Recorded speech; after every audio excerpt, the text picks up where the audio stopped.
Voces libres. Podrás matar mi voz, pero no mi dignidad. Por nuestro derecho a expresarnos en libertad. No empeñes nuestra identidad. Por una nueva cultura política que nos permita conquistar la democracia. Pero no mi dignidad. Porque queremos el cambio, promovemos el debate con respeto. No creas que Voces libres, un programa del Frente Amplio por la Democracia. No nos vamos a callar.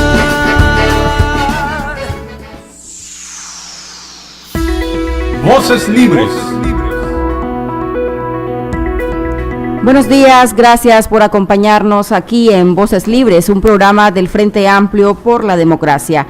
Les saluda Marlene Balmaceda. Recuerde que puede seguirnos a través de www.radio-corporación.com o seguirnos en nuestra transmisión por Facebook en vivo. Nos encuentra como Frente Amplio por la Democracia. Hoy es miércoles 17 de mayo y hablaremos sobre derechos humanos. Nos acompañarán en Voces Libres la doctora Vilma Núñez de Escorcia, directora del Centro Nicaragüense de Derechos Humanos, y también la doctora Azalia Solís, abogada y miembro de la Coordinación Nacional del Frente Amplio por la Democracia. Con ellas hablaremos acerca del estado de los derechos humanos en Nicaragua. ¿Hay respeto por los derechos humanos en este país? ¿Cuáles son los derechos que más se violan? ¿A qué se debe que haya un cambio también y que se esté dando este problema con los derechos humanos? ¿Qué está haciendo este gobierno? ¿Hay leyes que protegen a los ciudadanos de Nicaragua? ¿Se respetan esas leyes? De estos y otros temas hablaremos hoy en Voces Libres. Pero antes de pasar con nuestras invitadas, les presentamos un resumen de las noticias más importantes del Frente Amplio por la Democracia. Voces libres. En Matiguás participaron 36 líderes de sectores en una de las reuniones que se realizó del Frente Amplio por la Democracia esta semana. La tónica del debate la resumió el señor Justo Zamora, quien señaló que en este país tenemos que tener mucha firmeza y amor por Nicaragua para lograr un gobierno para todos. En Muy también se realizó una reunión donde asistieron al encuentro 33 líderes, la mayoría agrupados en el movimiento Unidad de Muy por la Democracia, que aglutina a sectores políticos, sociales y productivos. En ambas reuniones se analizó la situación del país, se presentó la propuesta del FAT y se acordó planificar asambleas para elegir al Comité Coordinador Municipal del FAT. Igualmente, el FAT adquirió el compromiso de mantenerlos informados sobre la situación nacional. Como parte del Comité Coordinador Nacional del FAT, acompañó Violeta Granera. Voces libres. A propósito de la crisis financiera del Instituto Nicaragüense de Seguridad Social y del debate planteado a partir de las propuestas del gobierno de imponer medidas que solo afectarían a los trabajadores, el Frente Amplio por la Democracia emitió un comunicado que compartimos con ustedes a continuación. Voces libres. El Frente Amplio por la Democracia, ante el irresponsable manejo que Ortega ha venido haciendo de los recursos de los trabajadores nicaragüenses confiados a la administración del INS y respondiendo al clamor de todos los sectores de la población ante la incertidumbre por el futuro de la seguridad social en Nicaragua, comparte plenamente el repudio nacional por la falta de transparencia, desinterés, mala gestión administrativa, populismo, politización exacerbada, corrupción e impunidad que ha afectado esta institución, patrimonio de los trabajadores y jubilados. La responsabilidad de Ortega, del Consejo Directivo, del Presidente Ejecutivo y demás funcionarios del INS que han dilapidado los recursos procedentes de las cotizaciones en los últimos 10 años es inexcusable. Ortega recibió las arcas del INS con un superávit logrado después del desastre administrativo orteguista de los 80, superávit que ha dilapidado transformándolo en un enorme déficit que continúa incrementándose a pesar del aumento de las cotizaciones. El FAT estará hombro a hombro con los ciudadanos dispuestos a luchar por el rescate financiero del INS sin afectar la edad de jubilación ni el número de cotizaciones, que pasa por poner fin a la desastrosa influencia político-partidaria del orteguismo en la administración del instituto, a la corrupción producto de la alianza corporativista de gobierno y al exacerbado clientelismo político mediante el uso de sus recursos como caja chica. Es responsabilidad de Ortega, entre otras medidas, reducir de inmediato los elevados e innecesarios gastos administrativos, cobrar los créditos mal otorgados como parte de su capitalismo de compadres, sacar del INSS las pensiones y regalías que no corresponden con su naturaleza y fines, pagar las sumas que adeudan las municipalidades y el gobierno central y enjuiciar a los responsables de la quiebra, recuperando los fondos ilegítimamente apropiados y, más importante aún, impulsar una política económica que ponga fin al empleo precario, informal y de baja productividad que ha caracterizado al gobierno de Ortega. La solución a la problemática financiera tiene que contar con la aprobación de todos los nicaragüenses, en especial de los directamente afectados por la quiebra. No puede dejarse en manos de los causantes de la crisis que se han beneficiado de ella. Ellos son el problema y de su lado jamás podrá salir la solución.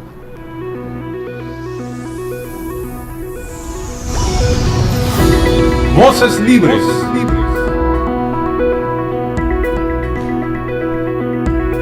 De esta información pasamos con nuestra entrevista central de hoy.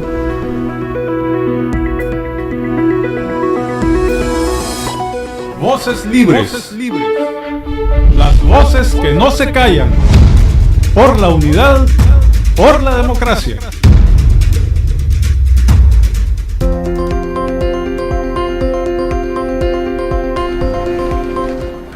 Ya se encuentra en Voces Libres la doctora Vilma Núñez de Escorcia, presidenta y fundadora del Centro Nicaragüense de Derechos Humanos. Esta organización dedicada a defender a los nicaragüenses de los abusos del poder desde 1990.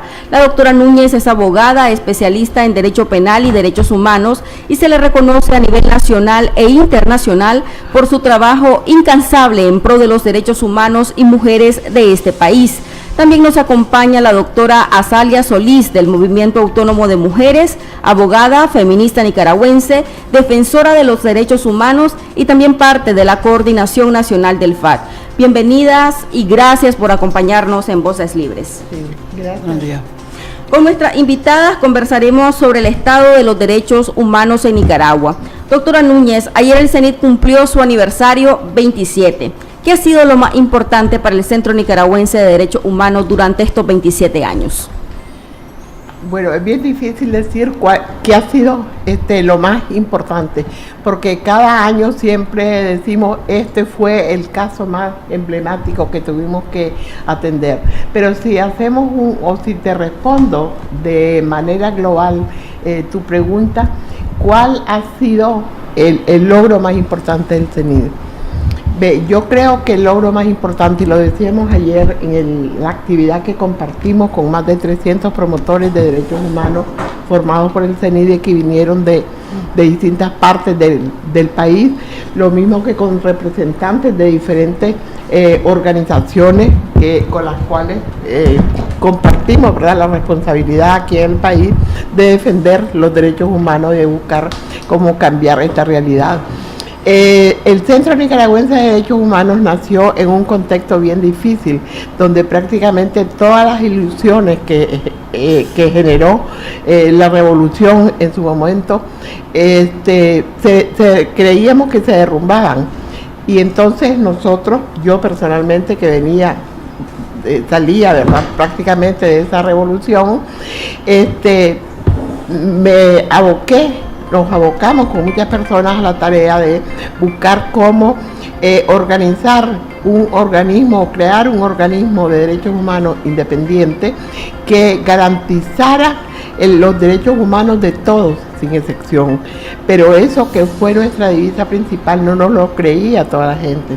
Entonces, en un ambiente bien polarizado que estaba, y lamentablemente por otras razones aún persiste. Entonces el primer obstáculo que nosotros tuvimos fue la estigmatización y el señalamiento que nos hacían de que íbamos a ser un organismo instrumento del Frente Sandinista. Entonces nuestro primer reto fue buscar cómo demostrar que eso no era cierto. Y después de algún tiempo y podemos decir que lo hemos logrado y en el CENID prácticamente tienen cabida toditas aquellas personas independientemente de su origen político, social o económico, que de alguna manera se ven violentados en sus derechos y buscan nuestro acompañamiento. Otro de los logros muy importantes que yo a 27 años de haber participado, ¿verdad?, en la fundación de ese organismo, creo que me siento satisfecha de eso, es haber promovido dentro de nuestra institución el relevo generacional. Este relevo generacional se establece por varias razones. Desde su fundación en el CENID tratamos de involucrar a algunos jóvenes. Por ejemplo, el director actual, Mauro Ampié, es miembro fundador y entró siendo estudiante, ¿verdad?, de la Universidad Centroamericana. Después de eso, nosotros hicimos un convenio de cooperación con varias universidades, fundamentalmente con la UCA. Llegaban estudiantes motivados por sus inclinaciones por los derechos humanos o inclinaciones sociales, a hacer las prácticas que les pedía la universidad al CENID, y entonces esas prácticas, esa pasantía se fue convirtiendo como en una cantera, no solamente de profesionales del derecho en su mayoría, sino que también personas con un compromiso social muy grande, y vinculándose las dos cosas. Fuimos captando a las personas, los mejores cuadros que en ese momento llegaban, y así se conformó el equipo del CENID. No eran abogados que buscábamos allá, sino que se formaban prácticamente en el CENID. Y así, por ejemplo, el director anterior, de muy grata recordación, Bayardo Izabá, fue producto, que se murió lamentablemente, fue producto de esa pasantía. En ese momento, el director del área de defensa y denuncia, Gonzalo Carrión, conocido por todos ustedes, es producto también de esa pasantía. A Gonzalo lo conocimos en las luchas estudiantiles, y desde entonces vimos que allí había prácticamente un defensor de derechos humanos en potencia. Después se formó prácticamente allá en el CENID y ahora dirige el área jurídica. Pero quizás así, haciendo una valoración muy global y optimista, como deben ser los defensores de derechos humanos, te podemos decir que hay CENID para rato. Independientemente de todos los obstáculos, independientemente de todas las impedimentos y de todas las situaciones que se están viviendo, nunca antes habíamos tenido un nivel de hostigamiento, un nivel de obstaculización, que han llegado incluso a las amenazas y a los esfuerzos por intimidarnos, pero definitivamente no lo van a lograr. Pero creo que más allá que la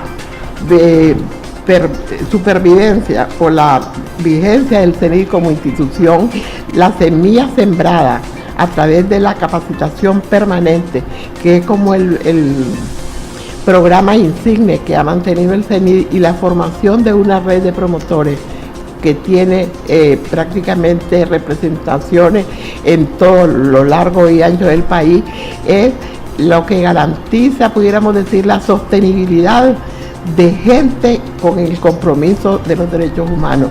Entonces pienso que así, en grandes rasgos y así muy general, podríamos decir que esos son los logros que el día de ayer nosotros conmemorábamos, renovando el compromiso y compartiendo, por ejemplo, lo que se había hecho en el CENID, cómo se habían realizado los acompañamientos y las diferentes capacitaciones durante el año 2016 y 2017, y aprovechamos esa ocasión para darle continuidad a una de las actividades que nosotros hemos venido realizando desde el año 1990.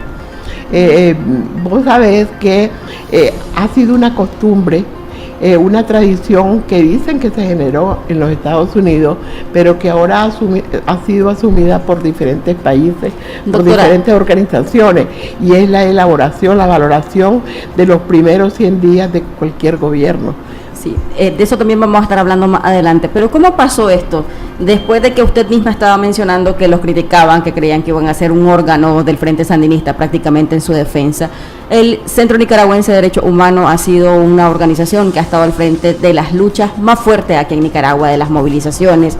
¿Y cómo se ve ahora también desde el CENIT que el mismo gobierno los critique y diga cómo reciben ustedes las agresiones del Frente Sandinista, si en los 90 que ustedes nacieron más bien la oposición, que en ese gobierno, en ese momento el Frente Sandinista era la oposición, ellos se creía que ustedes eran parte del Frente Sandinista? ¿Cómo reciben esas agresiones del partido de gobierno?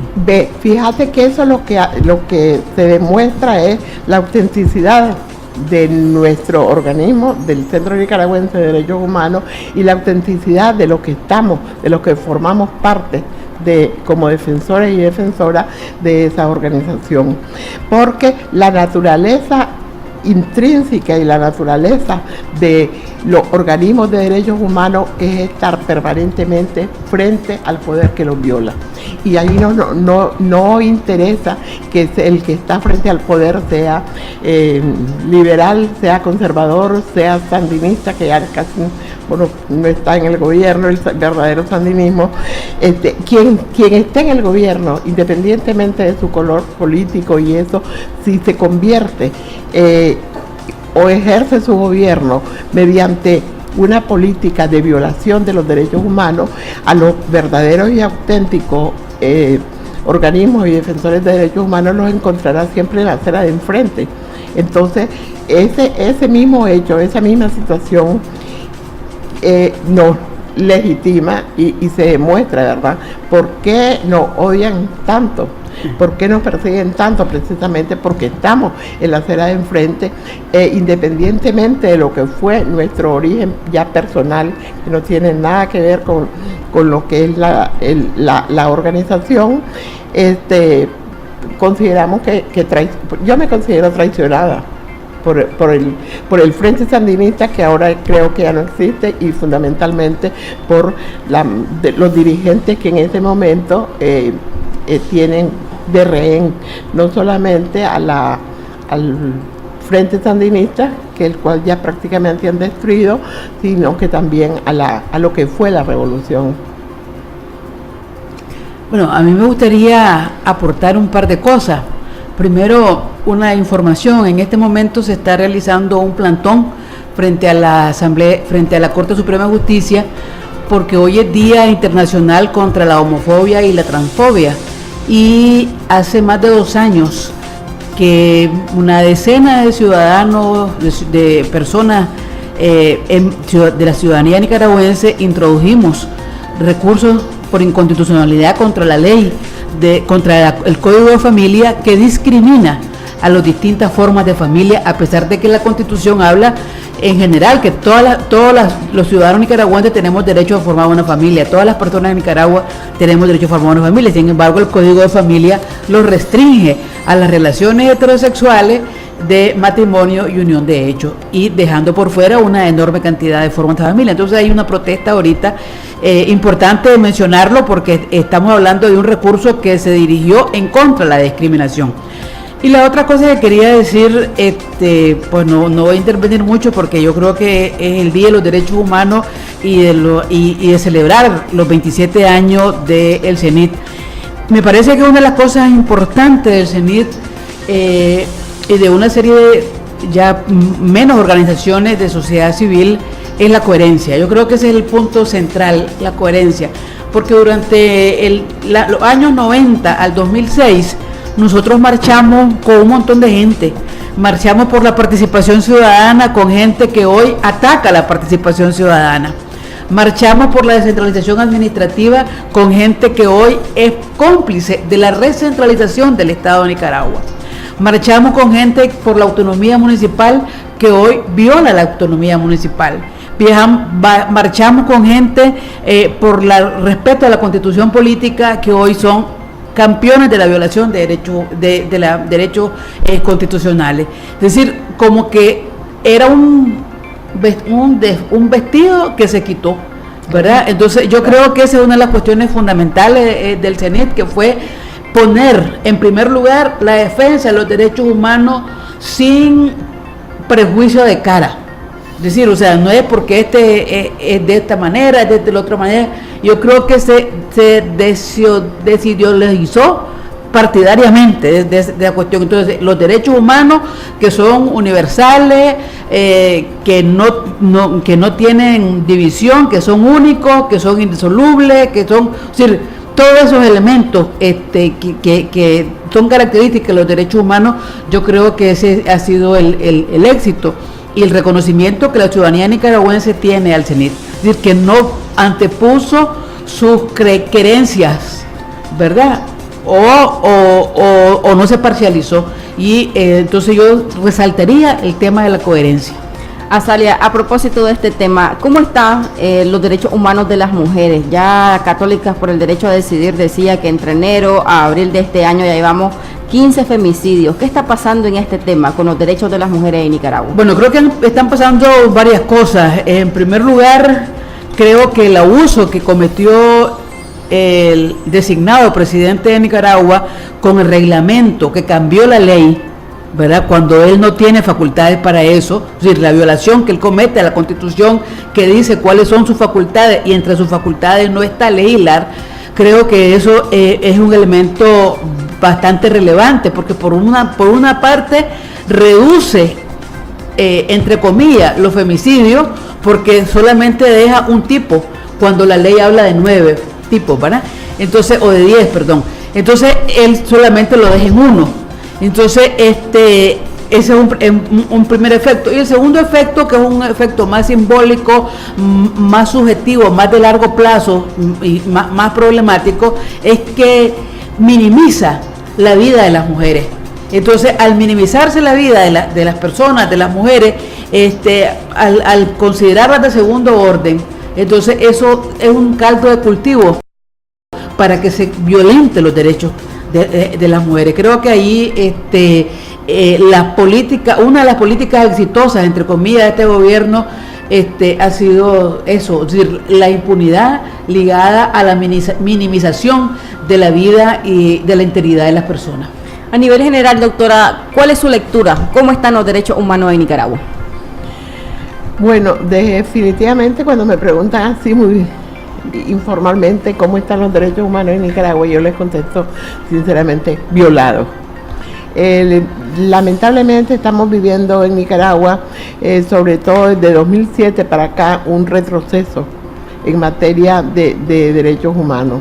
No quiero decir de ninguna manera que los periodos anteriores a 2017 fueron la maravilla. Todos los problemas, todos los gobiernos, independientemente de su ideología, independientemente de su posición, unos más que otros, tienen siempre problemas de derechos humanos.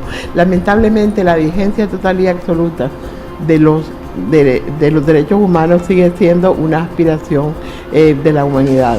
Entonces aquí siempre ha habido unas situaciones que pueden caracterizar los diferentes gobiernos que han existido. No vayamos hasta la historia antigua, pero hablemos, por ejemplo, desde la época de Somoza para acá.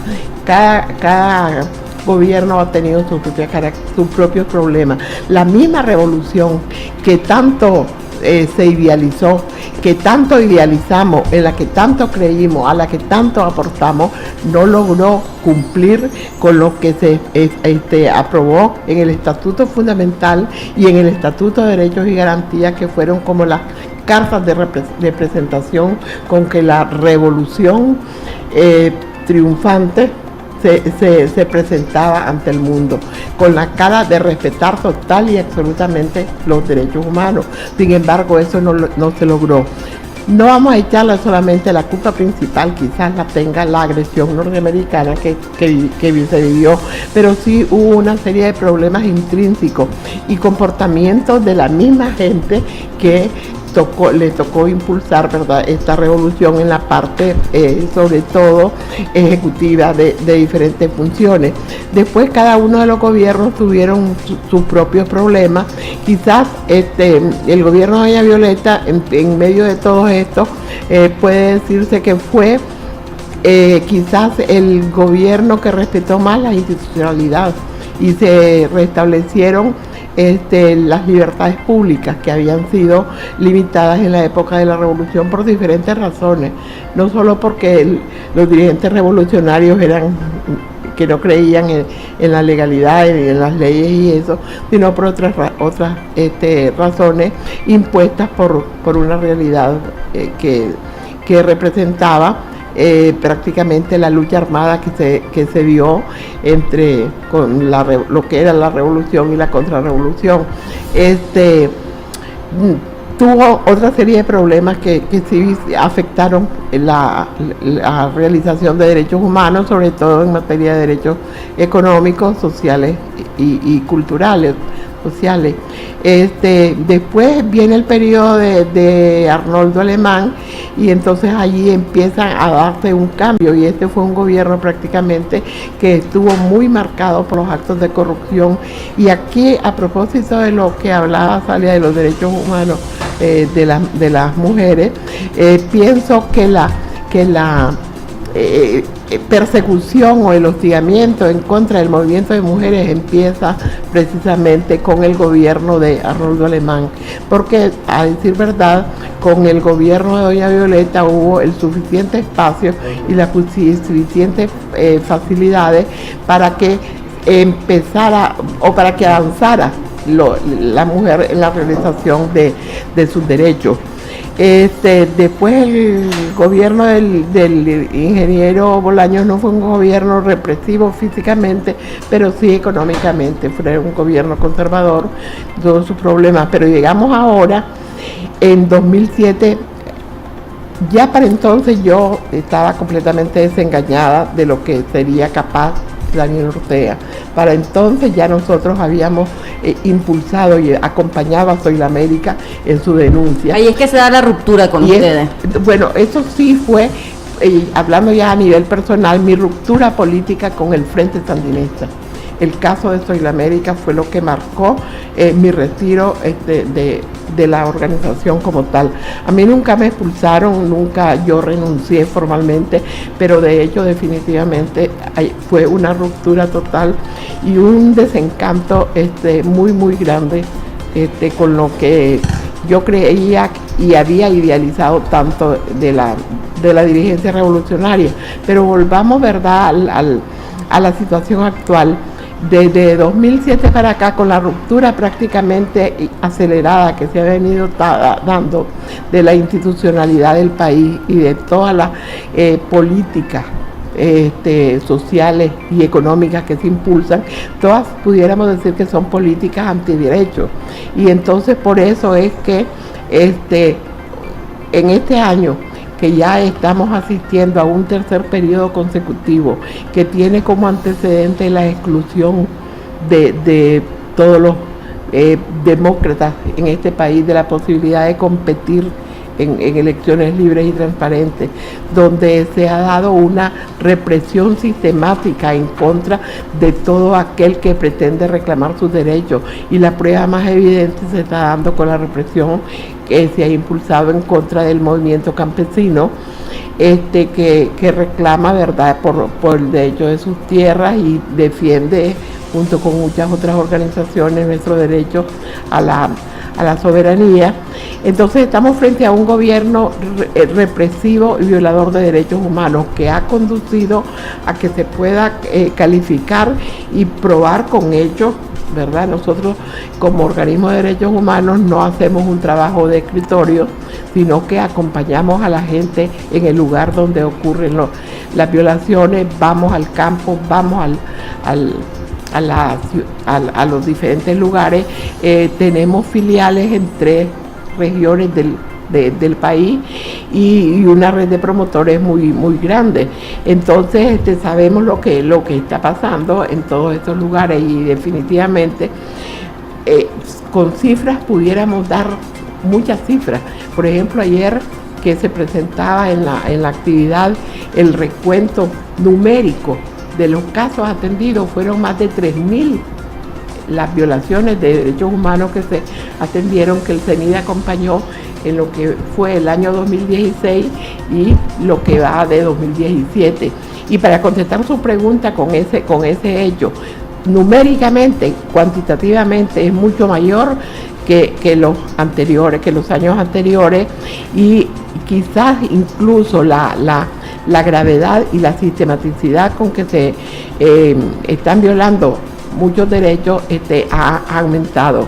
Y por ejemplo, nosotros visibilizamos como situaciones muy graves, en primer lugar, este esfuerzo por entregar nuestra soberanía y entregar nuestras tierras a un chino, ¿verdad? No tengo nada contra los chinos en general, pero este es un chino, el Wang Jing, y entonces ese es un problema muy serio que debe preocupar, aunque existan rumores de que ya el tal canal no va a haber, pero la ley 840 es una amenaza gravísima y es como una espada de Damocles permanente para todo el país. En el momento que quieran, este chino puede hacer valer sus derechos, entre comillas, adquiridos en esa concesión y despoja de tierras y todo lo demás. En segundo lugar, nosotros Vamos a hacer una pausa, doctora, Ajá. y luego continuamos conversando también sobre el informe que ustedes presentaron de los primeros 100 días del tercer mandato de Ajá. Ortega. Vamos a la pausa, ¿Cómo? ya regresamos. Voces libres.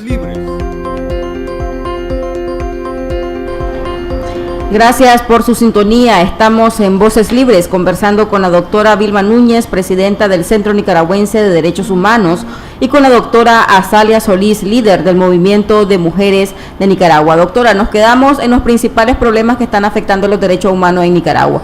¿Cuáles son, además de lo que ya nos mencionaba de la ley 840 y los campesinos, cuáles son esos otros dos problemas fundamentales que afectan al país? Sí, bueno, no son dos, son muchos más, pero por ejemplo después nosotros valoramos que hay como un deterioro muy grave y la persistencia de graves problemas en contra de los indígenas, sobre todo en el Caribe Norte, donde hay una violencia indiscriminada, donde prácticamente la gente la están matando sin que haya ninguna investigación, sin que haya ningún esfuerzo por el Estado de hacer presencia en esos lugares que están prácticamente como que fuera otro país. Consideramos también que aparte de todo lo que digan, independientemente de todo lo que digan, y aparte de algunos esfuerzos que efectivamente se han hecho para buscar cómo visibilizar o cómo sea real el respeto a los derechos humanos de las mujeres, la situación se ha agravado. El incremento de la violencia es completamente evidente y se puede comprobar con la cantidad de denuncias que hacen, por ejemplo, las personas, el movimiento de derechos humanos, las católicas por el derecho a decidir, que tienen un seguimiento permanente, ¿verdad?, esta problemática, y que nosotros de alguna manera, cuando los casos llegan allá, también los acompañamos, lo mismo que con la red de mujeres contra la violencia. Es un problema que persiste y es un problema que amerita un tratamiento especial, pero fíjate que hay situaciones que pasan inadvertidas y son noticias en un momento determinado y que pues se olvidan por diferentes razones, por la falta de memoria que a veces tenemos o porque se suceden tan rápidamente las cosas que lo grave de esta situación hace que posterguemos lo que ya pasó en la anterior. Pero aquí definitivamente hay una política de eliminación selectiva de campesinos, sobre todo de aquellos que estuvieron en la resistencia o fueron desmovilizados del ejército, lo que el gobierno llama grupos delincuenciales, y que definitivamente se movilizan, según las informaciones, por diferentes lugares del territorio nacional, fundamentalmente en el norte del país, y que si vos sacás la cuenta de la cantidad de personas que dirigentes de estos grupos que han sido asesinados, porque no se trata de que son muertos en combate o que son muertos en operativos policiales buscando delincuentes. Definitivamente los métodos de exterminio, los métodos de eliminación que se han usado en diferentes momentos tienen incluso características terroristas, como fue por ejemplo el que ocurrió en Fantasma, que fue la mochila bomba. Le mandaron a dejar a alguien una mochila y resulta que la mochila iba llena de explosivos. Eso no es una forma correcta de combatir la delincuencia, de combatir grupos rearmados. Entonces, todas esas características tiene el actual gobierno en su comportamiento institucional violatorio, ¿verdad?, de los derechos humanos, para solo mencionarte algunas cosas. Pero yo te quería decir algo. No solamente estos casos tan notorios, tan evidentes, que conmueven la conciencia nacional de la gente, que son noticias de primera plana en los periódicos, es lo que está ocurriendo en el país. Aquí hay una violación sistemática diaria. Son ese drama humano que representan las centenares de denuncias que a diario reciben los organismos de derechos humanos. Ya te hablaba que en el CENI se tramitaron aproximadamente 3.000 casos en el año que termina y en lo que vamos. Y muchas de esas cosas pasan inadvertidas, pero son prácticamente no son noticias, muchas veces no salen en los periódicos, pero es el drama humano que refleja una realidad violatoria de los derechos humanos, y que definitivamente hay que poner atención y hay que luchar para que esta situación cambie. ¿Y cómo puede cambiar esta situación? Únicamente buscando cómo atacar las causas que motivan esas violaciones. ¿Y cuáles son las causas fundamentales? Definitivamente la permanencia al frente de las instancias gubernamentales o de instituciones completamente sometidas, que han perdido su razón de ser. Por ejemplo, un poder judicial sin independencia, que se ha convertido prácticamente en un instrumento de la represión política de este gobierno, y así pudiéramos mencionar otro, un gobierno que tiene como garantía del orden y la seguridad ciudadana a una policía que no cumple con sus funciones, con lo que dice la Constitución ni su ley, sino que también es el instrumento de represión del gobierno. Entonces, todas esas son las causas. Todo eso hay que cambiarlo, pero no nos quedemos únicamente en las ramas, vámonos al fondo, al centro. En derechos humanos existe lo que se llama la responsabilidad en cadena. La responsabilidad de un hecho violatorio de derechos humanos no la tiene únicamente el policía que ejecuta la muerte o asesinato de una persona.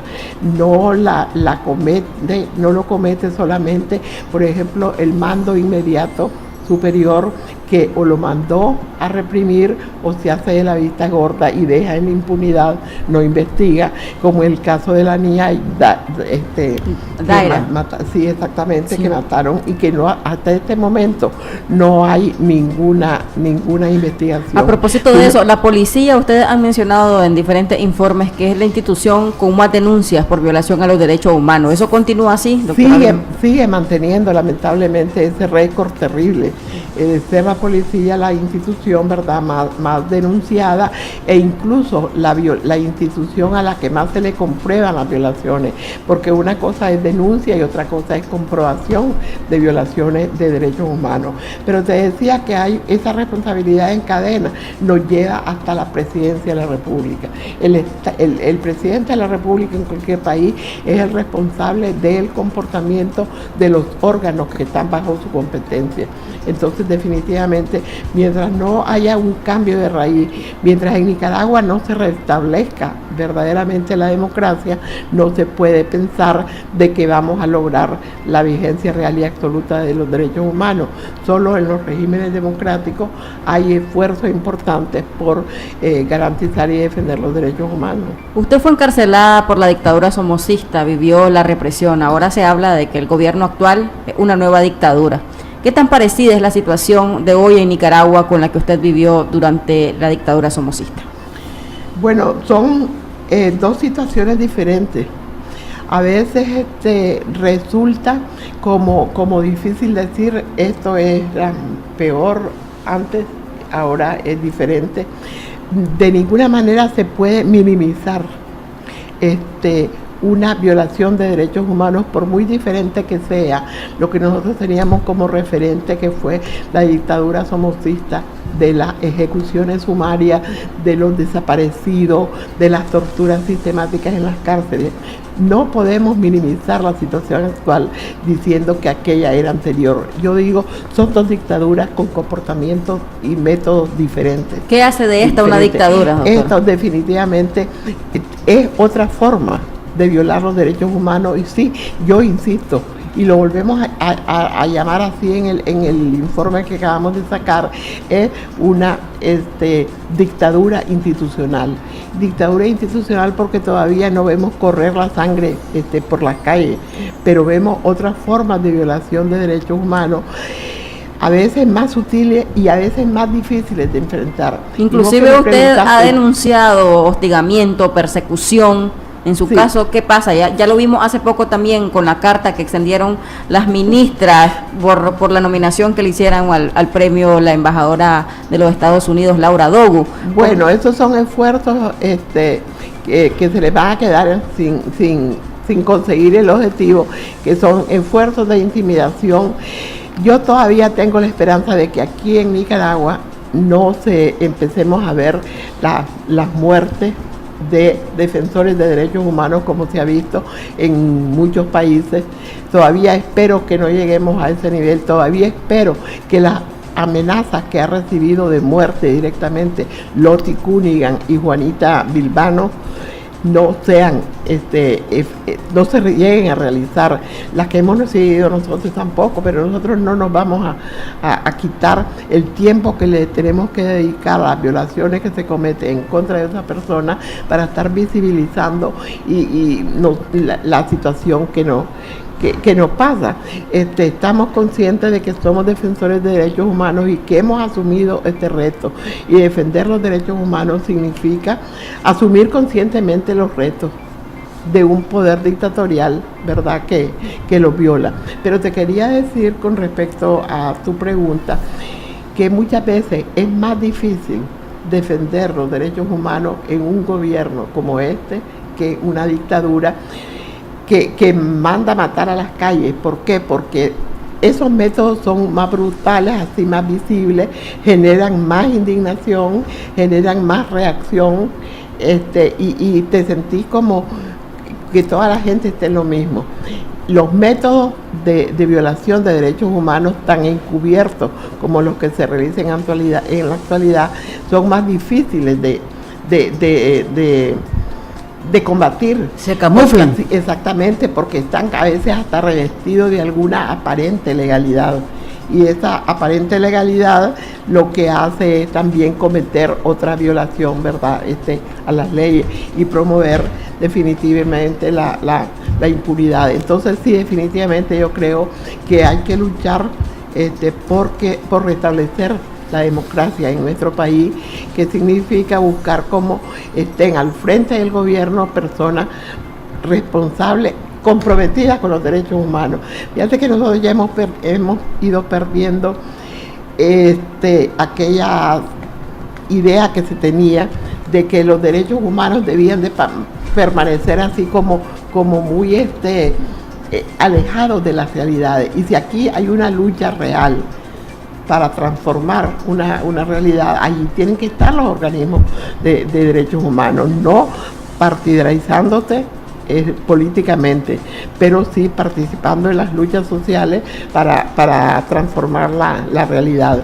La historia nos lo demuestra. Si vos analizás los movimientos de derechos humanos, la historia del movimiento de derechos humanos, no vayamos muy lejos, aquí en Latinoamérica, han contribuido en todas partes a derrocar dictadura. Allí tenemos la lucha de las madres de Plaza de Mayo en la Argentina, la lucha de la Vicaría de Solidaridad de las madres de detenidos desaparecidos en Chile, en todos los movimientos, en todos los países que han derrotado dictaduras y en todos los países donde se han visto transformaciones de fondo ha estado involucrado el movimiento de derechos humanos.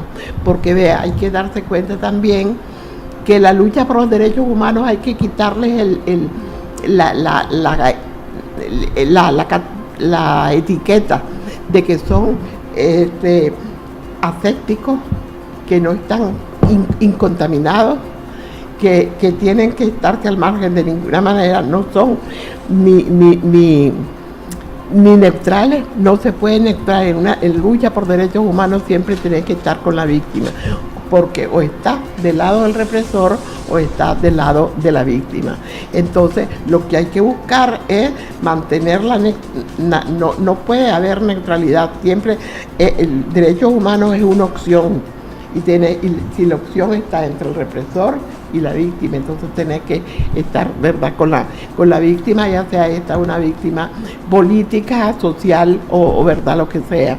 Y ese es lo que hemos tratado de hacer, no ver la etiqueta política del represor, del agresor, sino que ver la naturaleza, ¿verdad?, de la víctima.